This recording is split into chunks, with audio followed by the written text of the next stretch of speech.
नमस्कार सभी को आज के सेशन में। और आज के सेशन में जो हम लोग डिस्कस करेंगे वो टॉपिक होगा एफआरएस अटेंडेंस के विषय में। बहुत सारे कन्फ्यूज़न आ रहा है जब एफआरएस का मंथली आपका रिपोर्ट अटेंडेंस रिपोर्ट शेयर किया जाता है ग्रुप में। तो फिर उसमें देखा जा रहा है अक्सर कि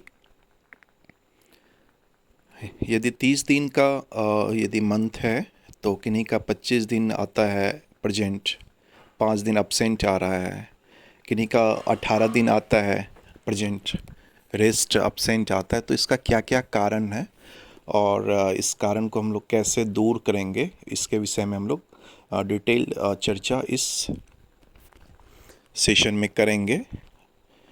तो यदि आप पहली बार हमारे चैनल पे हैं तो जल्दी से सब्सक्राइब कर लीजिए और वीडियो पसंद आए तो लाइक, शेयर और कमेंट करना ना भूलें। तो चलिए आज का हम लोग स्टार्ट करते हैं। देखिए, सबसे पहला चीज़ है कि यदि आपका अटेंडेंस रिपोर्ट आपके ग्रुप में शेयर किया जा रहा है तो उसी आधार पे आपका पेमेंट यानी कि आपका जो वेतन है वो भुगतान किया जाएगा। अब यदि हम लोग इसमें कुछ लापरवाही करते हैं तब तो आपका वेतन कट के ही जाएगा। लेकिन यदि हम लोग उस लापरवाही से बचना चाह रहे हैं तो कुछ बातें जो मैं आपके साथ शेयर कर रहा हूँ उसको आप लोग ध्यान से सुनिए। पहला चीज़ है कि पहला केस ये हो सकता है कि आपका अब्सेंट लगा है। ठीक है, पहला चीज़ यानी कि एफआरएस अटेंडेंस का जो एक्सेल सीट शेयर किया जाता है उसमें आपका मान के चलिए कि 5 दिन जो है आपका एब्सेंट लगा हुआ है। एक एग्जांपल लेके चल रहे हैं। तो कारण क्या क्या हो सकता है इसका? पहला कारण ये हो सकता है कि आपने अटेंडेंस ही नहीं बनाया, तो उस केस में आपका ए लगेगा, एब्सेंट होगा। ठीक है। अब यदि इस केस में आपका ए लगा है तो आपको क्या करना चाहिए? तो उस समय आपको उस दिन का, जिस दिन आपका ए लगा है, यदि आपने अटेंडेंस ही नहीं बनाया, किसी कारणवश आप छुट्टी पे थे, तो आप क्या कीजिए कि उस दिन का आप सीएल में आप उसको कन्वर्ट कराते हुए जो भी सक्षम प्राधिकार है उनसे आप स्वीकृत करवा लीजिए और अपने अकाउंटेंट को दे दीजिए। वो आपका एब्सेंटी कहलाएगा। पहला चीज़ ये है। दूसरा केस हो सकता है कि आपका ए लगा, ठीक है, जैसे अभी 2 अक्टूबर था, तो 2 अक्टूबर को क्या थी? सरकारी छुट्टी थी। तो उस दिन बहुत सारे लोग बना भी लेते हैं, यदि लोकेशन पे रह रहे हैं, बहुत सारे लोग नहीं भी बनाते हैं। तो उस समय चिंता नहीं करना है कि उस दिन का आपका ए क्यों लगा है। ठीक है, क्योंकि उस दिन 2 अक्टूबर है और उस दिन अटेंडेंस नहीं बनना था, तो इसलिए मैंने नहीं बनाया, इसलिए मेरा ए लगा। तो उस समय हम लोग क्या करेंगे कि उस टॉपिक पे कोई चर्चा नहीं करेंगे। ए लगा हुआ है, कोई दिक्कत नहीं, आपको सैलरी भुगतान जो है वो 100% किया जाएगा उस दिन का भी। ठीक है। थोड़ा सा मेरे गले में प्रॉब्लम है इसलिए आवाज़ थोड़ा सा भारी है। तो खैर, चूँकि ये टॉपिक ज़्यादा अभी बहुत सारे लोगों का फ़ोन आ रहा था कि क्या करना चाहिए क्या नहीं करना चाहिए, तो इंडिविजुअल बताने से अच्छा था, मैंने सोचा कि चलो इस पे वीडियो ही शेयर कर देते हैं। तो 2 अक्टूबर का आपका, अभी हमने एक एग्जांपल में बताया कि जिस दिन आपका छुट्टी है उस दिन यदि आपका ए लगता है तो वो आपका एब्सेंट में काउंट नहीं किया जाएगा। तो इसके लिए आप टेंशन फ्री हो जाइए। ठीक है।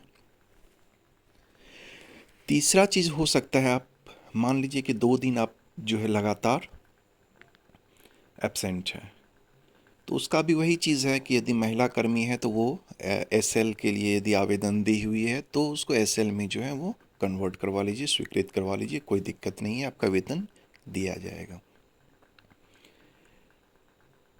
सबसे जो मेन इम्पॉर्टेंट है वो ये है कि यदि आपका एब्सेंट लग रहा है, सरकारी छुट्टी है, तब तो आपका काउंट होगा ही।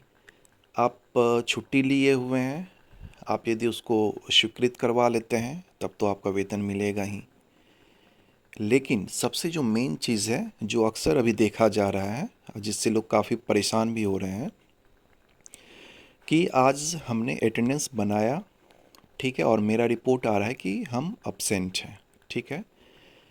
पूरे मंथ में हमने देखा कि मेरा 8 दिन जो है वो अब्सेंट है, जबकि वास्तविकता ये थी कि हमने उस दिन वर्क किया था, अटेंडेंस भी बनाया था, लेकिन रिपोर्ट में जो है वो ए आ रहा है।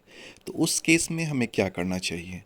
तो उस केस में हमको क्या करना है कि आपको एक एप्लीकेशन, जो भी आपके सक्षम प्राधिकार है, जैसे कि प्रभारी चिकित्सा पदाधिकारी हैं, उनके नाम से एक आवेदन लिखना है कि मेरे द्वारा इस डेट को अटेंडेंस बनाया गया था, ठीक है, मेरे द्वारा कार्य भी किया गया, लेकिन जो मासिक का अटेंडेंस रिपोर्ट है उसमें मेरा इस तिथि को एब्सेंट दिखाया गया है, जबकि मेरे जो एफआरएस ऐप है उसके लोकल हिस्ट्री में इसका यहाँ पे डिटेल आ जाएगा।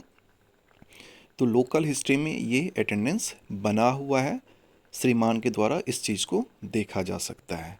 आप इसका स्क्रीनशॉट को लगाते हुए जितना दिन आपका एब्सेंट है और आपने अटेंडेंस बनाया है, तो आपको क्या करना है, इसको एक एप्लीकेशन MYC को देते हुए इसका स्क्रीनशॉट लगा देना है, और आपका जो जो डेट एब्सेंट आ रहा है तो उसको अंडरलाइन कर देंगे एफआरएस में कि इस डेट को हमने अटेंडेंस बनाया था, लेकिन सर्वर पे अपलोड नहीं होने के कारण मेरा एब्सेंट दिखा रहा है, जबकि मेरे द्वारा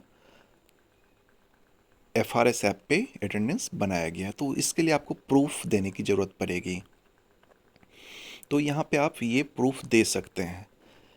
अब देखिए यहाँ पे क्या हो रहा है कि जैसे आज कुछ ग्रुप में मैंने मैसेज देखा कि जो शिफ्ट का टाइम है वो 3 बजे तक अपडेट कर दिया गया है, ठीक है, 9 बजे से लेके 3 बजे तक मैसेज मैंने देखा ग्रुप में। तो उस समय क्या किए बहुत सारे लोग कि उस मैसेज के चक्कर में वो अपने या तो अपडेट करने लगे या फिर सोचे कि चलो भाई एक नया चीज़ आ गया है, अब तो 9 से 3 ही बनाना पड़ेगा अटेंडेंस। तो उस चक्कर में वो क्या किए, एफआरएस को अनइंस्टॉल कर दिए। और अनइंस्टॉल करने के बाद क्या होता है कि जो लोकल हिस्ट्री है वो आपका क्लियर हो जाता है।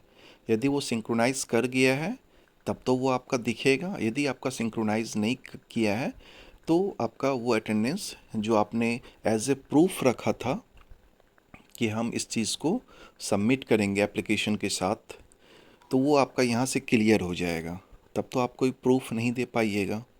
तो इसलिए थोड़ा सा इंतज़ार कीजिए। यदि 9 से 3 का आएगा स्लॉट तो वो सारे में दिखेगा, और यदि उस तरह के कोई सूचना मिलती है तो मेरे द्वारा आपको अपडेट भी दिया जाएगा। सबसे पहली बात तो इस चीज़ को आप समझ जाइए कि यदि आपने अटेंडेंस बनाया है और फिर भी आपका एब्सेंट दिख रहा है तो इसके लिए आपको लोकल हिस्ट्री की मदद लेनी पड़ेगी। ये स्क्रीनशॉट आप अपने प्रभारी चिकित्सा पदाधिकारी को दिखाइएगा, या आपके जो भी सक्षम प्राधिकार हैं जिनके सामने आप इसको दिखा सकते हैं। तो ये एक सबसे मेन चीज़ था मुझे बताना कि एब्सेंट होते हुए सॉरी कार्य करते हुए भी यदि हम एब्सेंट हैं तो हम लोग क्या करेंगे, उस डेट का जिस जिस दिन आपका एक्सेल सीट या फिर PDF में आपको एब्सेंट बताया जा रहा है उस दिन का लोकल हिस्ट्री में आप उसको स्क्रीनशॉट लेते हुए प्रिंट लगा के, या फिर ऐसे ही आप अपने जो सीनियर हैं उनको दिखा सकते हैं। अब सबसे मेन चीज़ है कि यदि आपने अटेंडेंस बनाया ही नहीं, बहुत सारे लोग हैं अभी भी जो कि हड़ताल से वापस आए हैं और जिद पे अड़े हुए हैं कि हम अटेंडेंस नहीं बनाएंगे, तो ऐसे लोगों के लिए कोई जगह नहीं है, और वो बेकार का जो एक जिद बोला जाता है उस पे अड़े हुए हैं। तो कृपया ऐसी गलती नहीं करें, अटेंडेंस बनाना है। अभी चूँकि सरकार का ये प्रोजेक्ट है और ये अभी जो स्टार्टिंग फेज़ है, तो इसमें ये देखा जा रहा है कि आपको पहला जो कार्य करना है वो है कि अटेंडेंस बनाने की शुरुआत करना है, ठीक है, यानी कि सबको आदत लगाना है आपको अटेंडेंस बनाने की। यदि आप मान लीजिए कि 15 दिन बना रहे हैं, 15 दिन नहीं बना रहे, तब पर भी आप पे मर्सी किया जा सकता है कि अच्छा ठीक है, कोई रीज़न होगा और ये नहीं बना। लेकिन आपने महीने में एक भी दिन यदि नहीं बनाया तो भाई तब तो आप तैयार रहिए, आपका वेतन तो नहीं मिलने वाला है, ठीक है। तो कम से कम अभी भी जो लोग जिद पे अड़े हुए हैं कि एफआरएस नहीं बनाएंगे, तो कृपया करके अटेंडेंस बनाइए, ठीक है। कोई दिक्कत नहीं, अभी देखा जा रहा है कि आप प्रेजेंट है कि नहीं। अभी 9 से 5, 9 से 3 ये सब का कोई चक्कर नहीं है, आपका प्रेजेंट आना चाहिए अभी, ठीक है। तो ये सारी चीज़ को मुझे आज के वीडियो में बताना था, जो कि काफ़ी इम्पोर्टेंट है। और बाकी अपडेट के साथ फिर हम आपके सामने फिर नेक्स्ट वीडियो में आएंगे। तब तक के लिए धन्यवाद।